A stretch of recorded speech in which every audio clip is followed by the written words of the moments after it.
Alors, bonjour, mon nom est Martin Baudry, résident de Namur dans la Petite-Nation. Alors moi, je suis à la base technicien en assainissement des eaux. J'ai complété mes études au niveau universitaire en protection de l'environnement. J'ai une orientation qui est beaucoup plus axée sur l'eau. Puis j'ai œuvré une trentaine d'années dans le domaine de l'eau. L'impact d'une mine sur l'eau, vous pouvez imaginer, ça va avoir un impact économique, mais ça va avoir un impact aussi environnemental. Parce que la Petite-Nation Nord, c'est 6000 citoyens qui s'alimentent en eau potable à partir des nappes, soit de surface, ou soit les nappes souterraines. En fait, l'eau de surface ou les nappes souterraines. Alors, l'impact, il est majeur parce que ça augmente énormément le niveau de risque de soit perdre les captages ou avoir des captages qui sont contaminés au niveau de notre alimentation en eau potable. Et ça, c'est sans compter tout ce qui est de l'impact environnemental sur le poisson, les oiseaux migrateurs, les oiseaux en général, la faune et la flore de la région. Donc, l'impact, il peut être très considérable.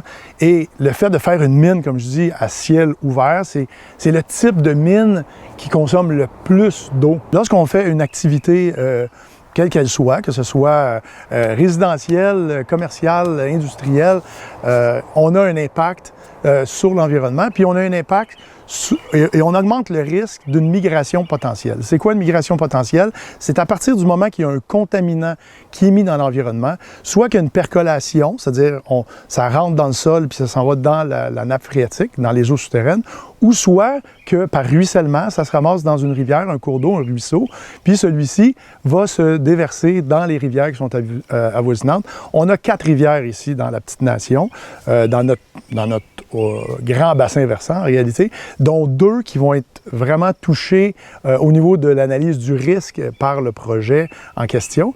C'est sûr que dans le cas d'une minière, les risques de contamination ou de migration de contaminants dans l'environnement, ils sont quand même très élevés.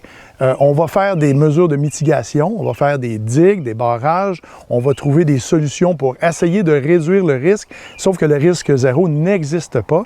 Et dans le cas présent, ici, on a un environnement qui est extrêmement sensible et de la population qui est à proximité.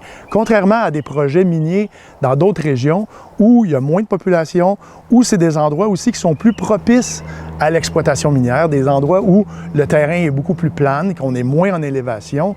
Alors, plus on est en élévation, plus le niveau de risque va monter parce qu'on est en tête du bassin versant. Alors, il faut s'imaginer qu'on a un contaminant qui est en tête du bassin versant. Toute la population et toutes les activités de la région sont plus bas. Donc, la migration du contaminant, forcément, se fait de haut en bas. Alors, il y a un très gros risque d'exposition au niveau d'une contamination potentielle au niveau des résidents ici. La cellule minière ou les fosses minières, ils sont vraiment très bien localisés et ils sont en pleine tête de 2 bassins versants. Donc, un bassin versant qui s'en va vers la rivière La Petite-Nation et un autre bassin versant qui s'en va vers la rivière La Petite-Rouge qui va vers le lac des Plages et ensuite de ça, la Petite-Rouge. Alors, on est à la tête d'un bassin versant.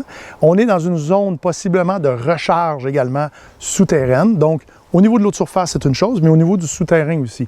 Alors, les migrations de contaminants peuvent aller extrêmement loin. Même s'il y avait un risque, même s'il y avait une petite contamination, est-ce qu'on est en mesure d'accepter le risque pour la population avoisinante qui arrive, même un petit incident? Je pense que poser la question, c'est y répondre. Effectivement, les minières vont mettre des mesures de mitigation. Tu sais, je veux dire, ils sont contraints par la réglementation, par la loi, de mettre des mesures de mitigation, c'est-à-dire de limiter leur impact sur l'environnement et de contrôler les eaux sur leur site. Ils vont capter les eaux pour les traiter et les recycler. Jusque-là, ça va. Et même si c'était totalement bien, à l'équilibre, tout ça, il y a un risque parce que une tornade, une forte précipitation, des dizaines et des dizaines de millimètres d'eau qui arrivent en très peu de temps, va faire déborder les digues.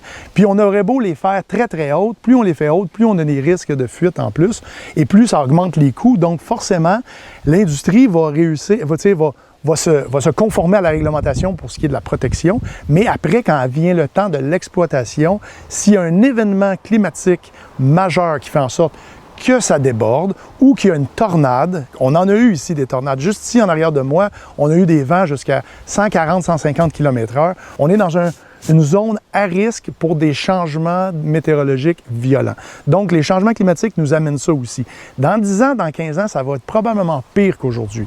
Alors, même si c'était fait à la réglementation d'aujourd'hui, et on risque d'être non conforme dans 10-15 ans en fonction des événements météo. Et même si on était conforme, s'il arrive un incident, bien, il y a un risque de contamination majeur. Puis c'est ça qui est difficile à accepter, considérant qu'on a une population qui est à proximité.